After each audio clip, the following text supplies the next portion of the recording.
అమ్మ అందరికీ జై శ్రీరామ్. నేను పరిచయం ఉన్నాను కదా, మొన్న వచ్చాను కదా, మళ్ళీ వారం కూడా అవ్వలేదు. మళ్ళీ మీ అందరిని కలుసుకోవడానికి మన పెద్దలు తీసుకుని మీ దగ్గరకు వచ్చాను. ఎందుకు వచ్చానంటే మీరందరూ ఇక్కడ ధర్మంగా ఉన్నారు, అలాగే ఇక్కడ ధర్మాన్ని పెంపొందించడానికి కార్యక్రమం చేద్దామని చెప్పి ముందుకు వచ్చారు. అందు గురించి ఇక్కడ పెద్దలు ఉంటారు కదా, కొద్దిగా వయసు పడిపోయిన వారు, వాళ్ళందరికీ కూడా చలికాలం కాబట్టి దుప్పలు ఇవ్వడం కోసం మేము నిర్ణయించుకున్నాం. ఈ దుప్పట్లు ఇవ్వడానికి గల కారణం ఏంటంటే మన గ్లోబల్ హిందూ హెరిటేజ్ ఫౌండేషన్ ఈ సంస్థకి స్థాపించిన ఆయన పెద్ద ఆయన అమెరికాలో ఉంటారు. ఈ సంస్థకి జాతీయ కార్యదర్శి అయిన మా తోనగట్ల రాజేష్ గారు, ఈయన వచ్చే 20వ తారీఖుని ఇలా అబ్బాయి పుట్టినరోజు, చిన్న బాబు ఉన్నాడు కదండి అక్కడ, ఆ బాబు పుట్టినరోజు. ఈ వీడియో మొన్న నేను పెట్టాను. వీడియో చూడగానే మనం ఆ గ్రామం వెళ్ళి వాళ్ళకి దుప్పట్లు ఇద్దామని చెప్పి వెంటనే నాకు ఫోన్ చేసి చెప్పడంతో మళ్ళీ వెంటనే ఇక్కడ ఈ కార్యక్రమం ఏర్పాటు చేసి మళ్ళీ వారం తిరగకుండానే నేను మళ్ళీ అంత దూరం నుంచి మా పెద్దలందరం తీసుకుని మళ్ళీ మీ దగ్గరికి వచ్చాను. మరి రాను రోజుల్లో కూడా మనం ఇలాగే అనేక మంచి కార్యక్రమాలు ఇక్కడ చేసుకోవాలంటే మీరందరూ ఏం చేయాలన్నదే మా రాజేష్ గారు చెప్తారు. అందరూ శ్రద్ధగా 5 నిమిషాలు ఆలకించి ఆ తర్వాత మన పనులు మనం చూసుకుందాం. సరేనా? జై శ్రీరామ్. అందరికీ నమస్కారం అండి. జై శ్రీరామ్.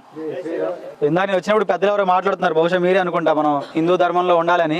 రామకృష్ణ గారు కూడా సంస్థను పరిచయం చేస్తూ చెప్పారు, గ్లోబల్ హిందూ హెరిటేజ్ ఫౌండేషన్ అని. గ్లోబల్ హిందూ హెరిటేజ్ ఫౌండేషన్ అంటే ఈ భూమి మీద ఎక్కడెక్కడైతే హిందువులు ఉంటారో ఆ హిందువులందరి కోసం పనిచేసేటువంటి సంస్థ.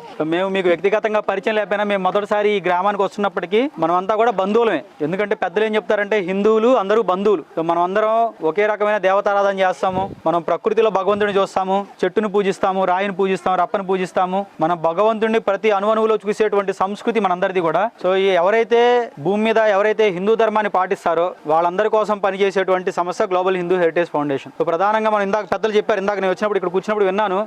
గ్రామాల్లోకి మారుమూల వచ్చేసి అంటే మన పూర్వీకులు ఎలాగైతే బ్రిటిష్ వాళ్ళకి, మనందరూ తెలుసు కదా, మన పెద్దలు బ్రిటిష్ సమయంలో మనందరినీ బానిసలుగా చేసి ఎలాగైతే పరిపాలించారో వాళ్ళ మతమైనటువంటి క్రిస్టియానిటీని మన గ్రామాల్లోకి తీసుకొచ్చేటువంటి ప్రయత్నం ఈ రోజుల్లో చేస్తున్నారు. సో దానికి వ్యతిరేకంగా మనందరం హిందువులుగా ఉండాలనే ఉద్దేశంతో, అలాగే మనం ఎవరైతే గిరిజనులు ఉంటామో మన సంస్కృతి మన సాంప్రదాయాన్ని కాపాడుకోవాలనే ఉద్దేశంతో గ్లోబల్ హిందూ హెరిటేజ్ ఫౌండేషన్ సంస్థ పనిచేస్తూ ఉంది. సో అందులో భాగంగా మేము అనేక రకాలైనటువంటి కార్యక్రమాలు చేస్తున్నాము. సో మాకు మోహన్ రావు గారు గురువు గారు ఉన్నారు, వారి ఆధ్వర్యంలో, రామకృష్ణ గారి ఆధ్వర్యంలో మేము అనేక రకాలైనటువంటి కార్యక్రమాలు చేస్తున్నాము. అయితే మేము మొదటిసారి ఈ గ్రామానికి వచ్చాము కాబట్టి మేము ముందు కూడా చాలా సార్లు వస్తాము.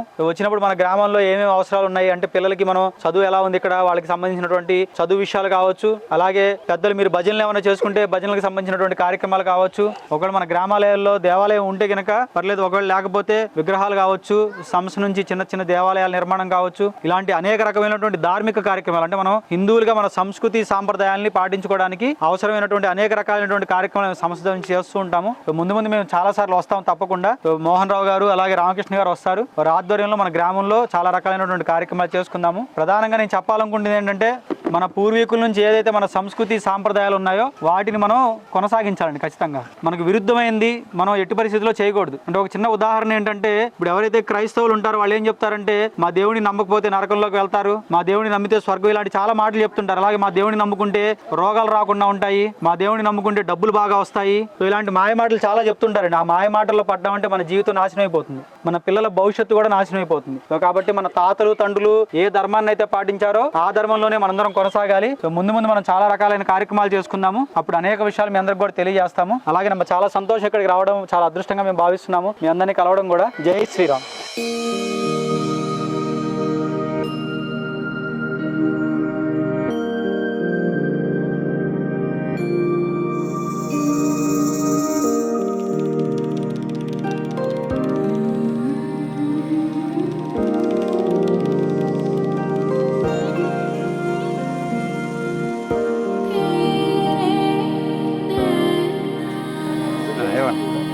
జై